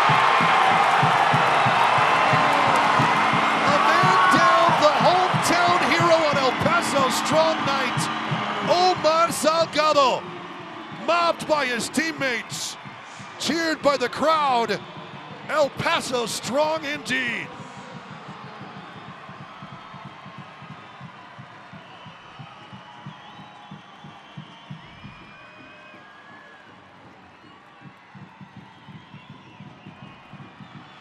If at first you don't succeed, Omar Salgado, persistence pays. An 8th notch, ready to do some partying, along with Fusion FC. That's such a crucial goal for the Locomotive. It gives them a little bit of a cushion. It allows them to breathe a little bit. And it forces Tacoma Defiance to come out and try and push more numbers into the attack to get back into this game. Omar Salgado with his 3rd goal. In the 70th minute. Mark Lowry doesn't look like a man who's leading 2-0, but probably never will. Tacoma Defiance misses. Trying to work a bit of a triangle on that left wing side, but over the back line for a goal kick.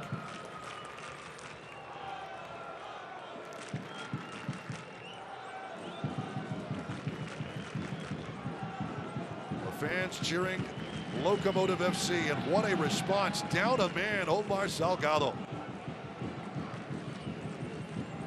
Rises to meet that one. Salgado taken down. Advantage play. Velasquez rolls it into space, just a little too far ahead of his fellow Seba.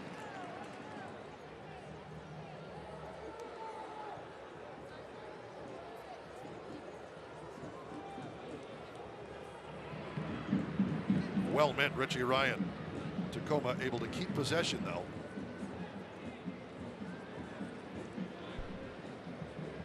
Defiance will knock it back. Here's Burkholz. Atencio. Hines.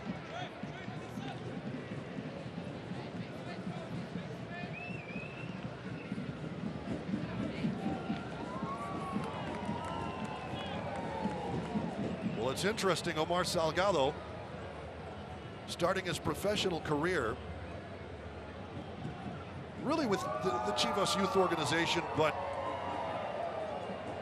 the first overall draft pick in 2011 by Vancouver Whitecaps FC. He has scored against Timbers 2. Of course, part of that huge Cascadia Cup rivalry between Portland and Vancouver and now has scored against Tacoma, Seattle Sounders USL Championship team. Makinde appears to be dealing with some cramps, but seems to be getting all sorts of advice. And now Stuart Wright will come on. Looks like he might have had some knee-to-knee contact with one of the Tacoma Chavez, I think. Yeah, possibly Hopeal. Let's see. It is it's Ocampo Chavez. See if we can see it here on the replay.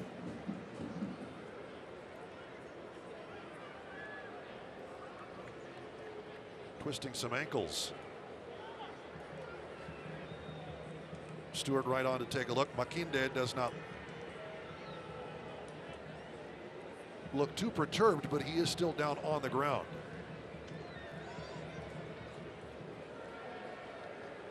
I wonder if Stuart Wright has any of that magic spray. Have you ever gotten the magic spray? No, because I did most of the hitting. You dished it out. You didn't receive a whole lot. Yeah. Oh, I never went around people that wanted to hit me, so. That's good to know. Stay away from you, my friend. Stuart Wright, Moses Makinde will head off the field. Makinde up under his own steam, though, and will probably come right back on. It's good to see him bounce up for that. You definitely saw the look on his face. He looked worried the minute he made contact, so it's good to see him recover and be able to walk off the field on his own. Rebellion knocking it out of trouble, but Defiance maintaining possession. Starting again from the left, Hopeal.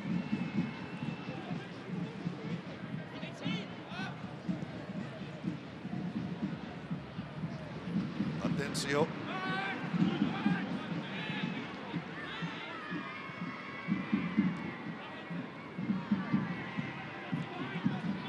Atencio back with it again.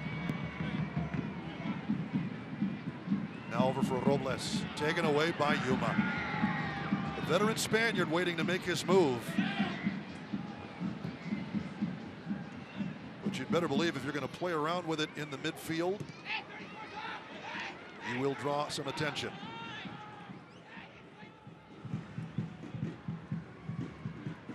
You can tell Defiance looking for a way through. They just couldn't find any way to break El Paso down. And that allowed Yuma and others to cheat up and take advantage. How about that crack? Logan Ketterer on it. What an effort. Out wide by Shandon Hopeal, the young Hawaiian, forcing Ketterer into action. That's a good save from Logan Ketterer. Can't be too certain that if that was a crosser shot, but does a really good job to get a touch onto it. Makinde back onto the field, Hopeal. Well centered, lofted ball. Rebellion knocking it out of trouble, but again, Tacoma keeping possession. In for Ketterer, knocked straight to him by Atencio. Locomotive FC, as you see on the graphic. 62nd minute red card to Chiro and Toko.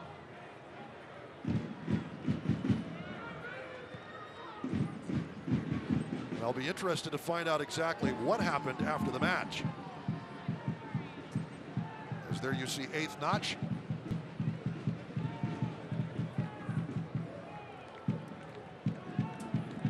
Eighth notch honoring the fallen victims of the Walmart shooting with outstanding effort. They've organized quite a bit, and I know this has been echoed around the United Soccer League. The 22nd minute tribute. Fans wave their flags, their El Paso Strong flags, turn on the flashlights in their phones for a solid minute to honor the 22 fallen. Eighth notch. certainly back their hometown team in its first season. Sebastian Contreras off the field. Entering will be Chap Herrera. 78th minute sub for Mark Lowry and Locomotive FC. Solid work turned in by El Paso's number 10.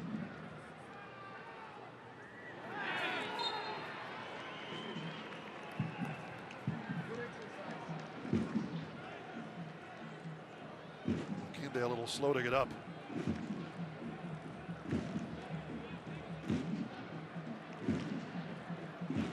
Eighth notch as well, unveiling a marvelous tifo before the match, and El Paso's strong tifo. So many people put in so much time and effort. This is their third tifo of the season. Obviously, you can't do one every week, but they have reserved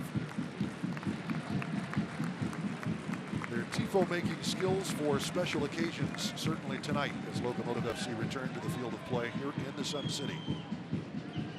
This was one. Burkholz popped in. Ketterer judged that angle pretty well. Justin Dillon has not been the force I don't think Chris Little has wanted to see tonight. Locomotive FC's defense has had a bit to do with that. Just hasn't seen a whole lot of service. And here's Andy Fox. Started as the number 9, working as the number 2. Throw in for Velasquez. Good work on that right wing side, the right touch line for El Paso. Chap Herrera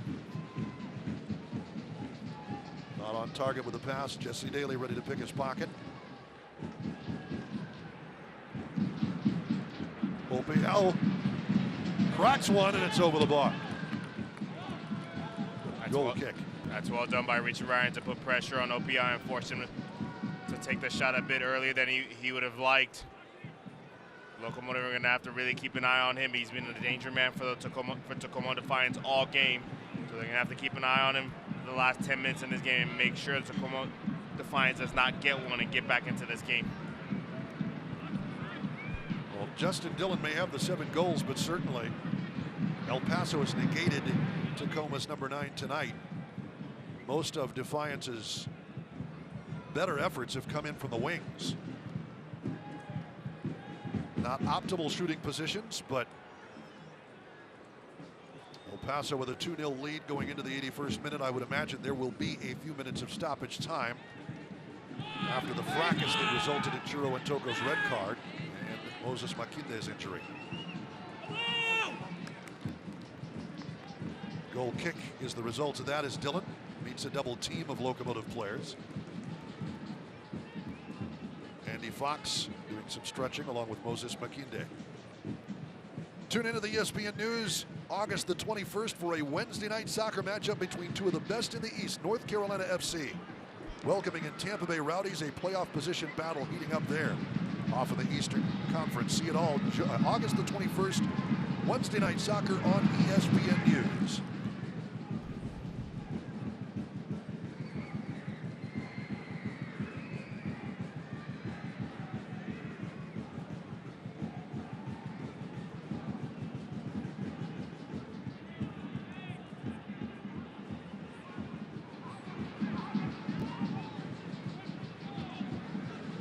Atencio.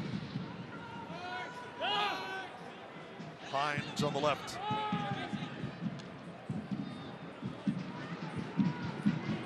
Campo Chavez delivering it up to Burkholz, I should say. Knocked into the box.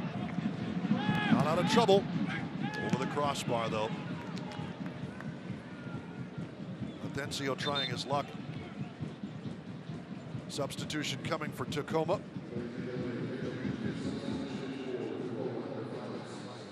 Ray Serrano in for Jesse Daly here in the 83rd.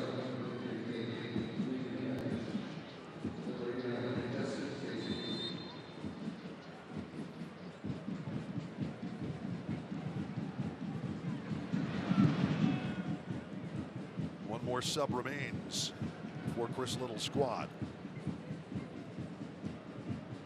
as it does for Mark Lowry.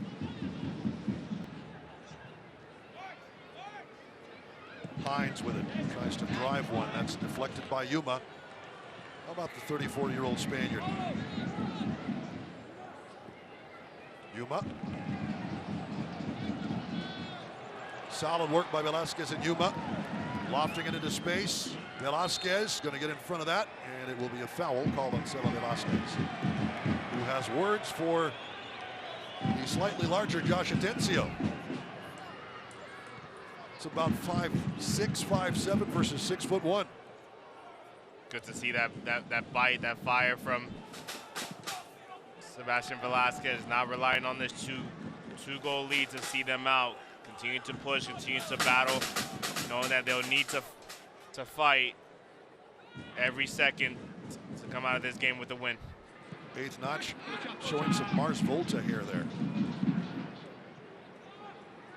I don't think that was his. That is knocked out of trouble by Makinde. Tacoma looks to take a short corner.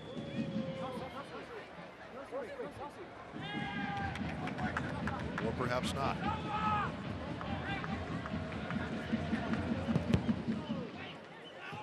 Knocked out of trouble, Richie Ryan. Hines with it.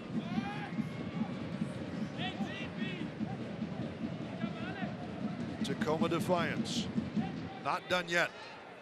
Locomotive has certainly retreated a bit into a shell, now leading 2-0. Nice cross. Top of the box. In front of that is Rebellon, who's still down after colliding with Justin Dillon.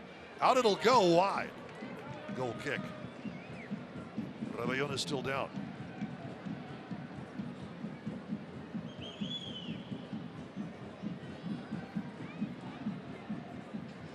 And a note for fans, the match that was delayed, the match that was supposed to happen with Timbers 2 weeks ago, has now been rescheduled for Tuesday, October the 15th at 7 p.m. If you've got a valid ticket from that match, you can still use it. And that is at the end of the regular season. That will be the last regular season home match for Locomotive FC. So if you have your tickets for Locomotive FC versus Portland Timbers 2, the game that was delayed because of the tragedy 2 weeks ago, keep a hold of those tickets.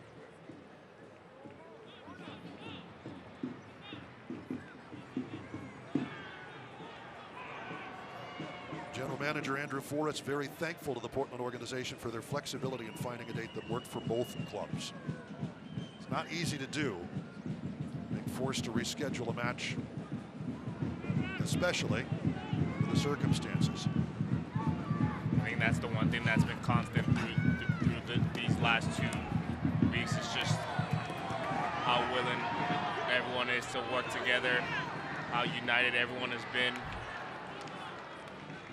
Velasquez almost was able to keep control of that, but good work by Salgado in the corner.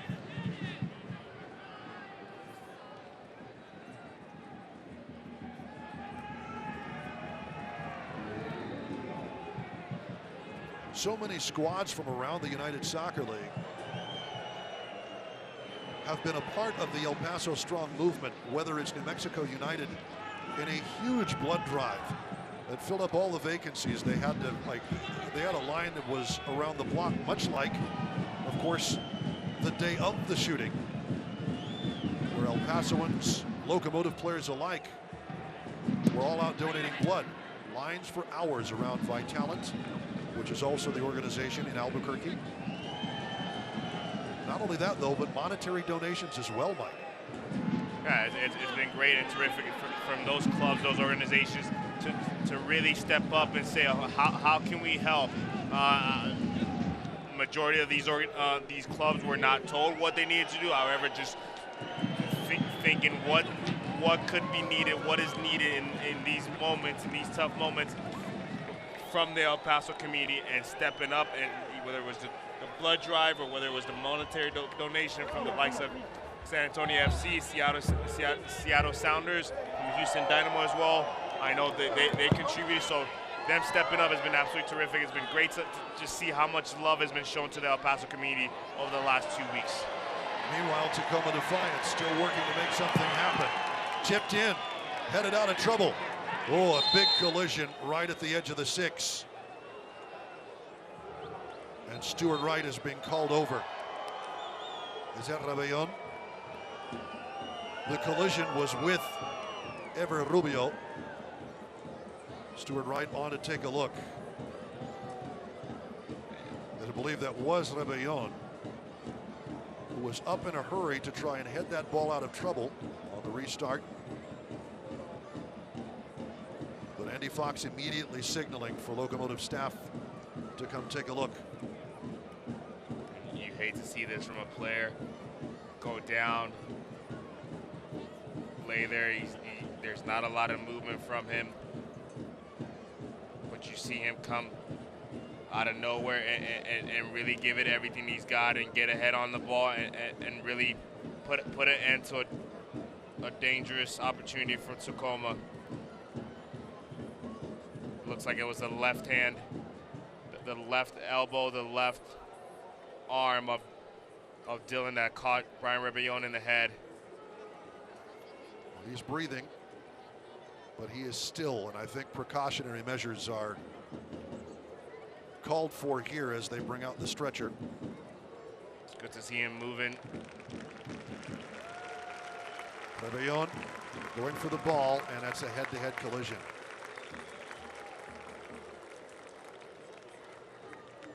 And Rebellon is up to the applause of the crowd. It looked like Memo Diaz is coming on. Rebellon definitely will be looked at by the medical staff. You can see blood coming down that right ear. And he looked to be still there for a while, but wonderful to see him up under his own steam. Yeah, absolutely. That's going to be it here in the 90th minute for Brian Rebellon, who rightfully gets the applause of the crowd. And Guillermo Diaz, young man from Anthony, New Mexico, will come on to finish out this match. We'll see how much stoppage time we have. Substitution being signaled first by Chris Canales, our 4th official, and Memo Diaz gets a round of applause from some of his family and friends here tonight. Good to see Memo Diaz get an opportunity to see out this game. 5 minutes of stoppage time.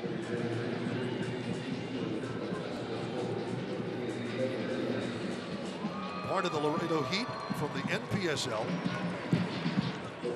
Former New Mexico Boys Player of the Year in 2014. 27 goals for the Gadsden Panthers. Pretty solid soccer tradition here in Gadsden, New Mexico, as Hines keeping it in play, but full head of steam here for Memo. Diaz still working it, draws the foul. Campo Chavez took his legs out from under it, but Memo Diaz doing exactly what you need to do with a 2-0 lead. Go to the corner. Absolutely, great contribution right off the bench from Memo Diaz, recognizing we don't need to get another goal here. All right, driving the ball as far up the field as possible, and then pulling it away and drawing a foul and giving a chance to Locomotive to kill some time off of the clock. Velasquez and Chaperrera making sure that Mr. Hines is behind that line drawn in the turf by Marco Vega. Further back, Chaperrera, who again takes it to the corner, and again it's taken down, and they will call another foul. This time, though, it's on Chaperrera. Tacoma Defiance, quick restart. Entering the 93rd minute. Minimum of 5 added by Marco Vega.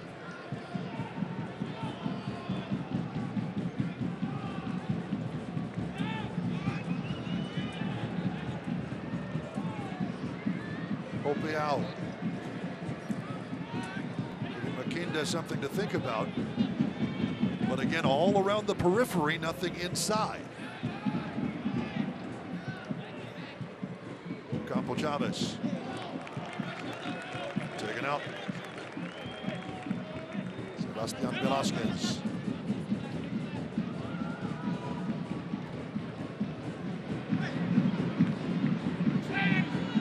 Headed Lifted out of trouble by Fox. Nice loft by Yuma, and off to the races, Seba Velasquez. Sebastian Velasquez. Yuma going into the box to be an option. Velasquez tries one. Deflects out to Salgado. Salgado will go to the other side. Ooh, gets taken down, and it will be another free kick for Locomotive FC. And Salgado stays down. Great recognition by Omar Salgado. Again, very similar to Memo Diaz, recognizing they don't need another goal. All right, they just need to see out the last 2 minutes of this game, taking the ball into the corner and drawing a foul. Ever Rubio, native of Culiacan, Mexico.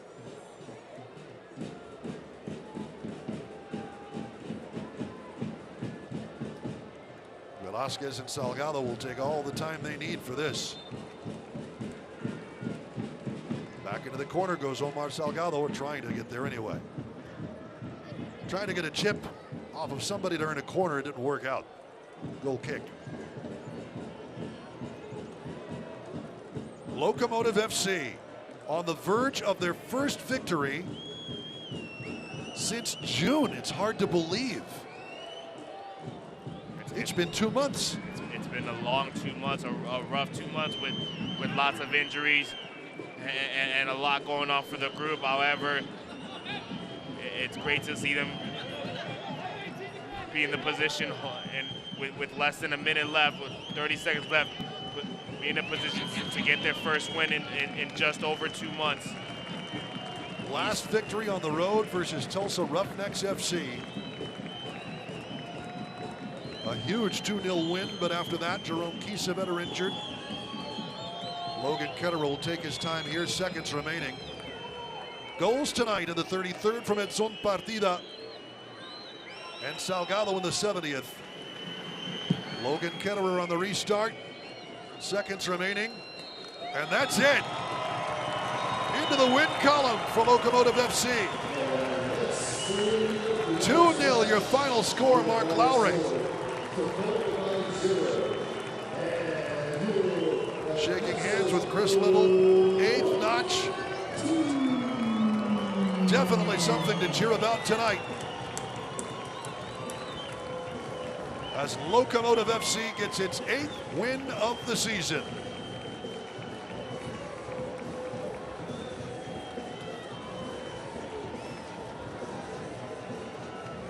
And there you see El Paso Fusion FC fêted tonight in front of the home crowd, 5,000 fans strong, supporting El Paso strong.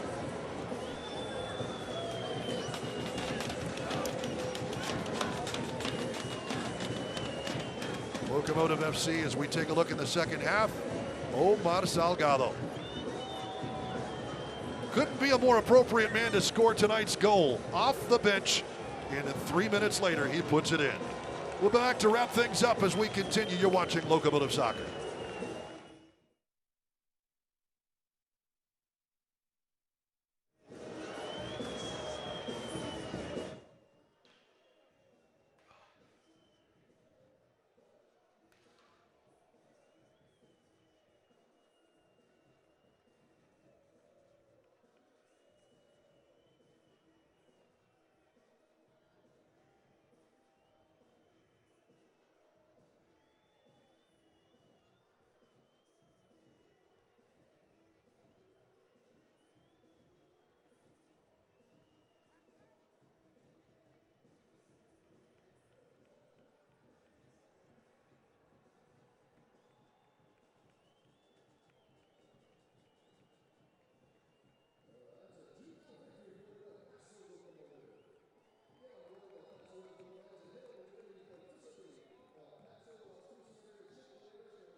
This copyrighted telecast of the United Soccer League Championship cannot be retransmitted, rebroadcast, or reproduced without the expressed written consent of the United Soccer League Championship.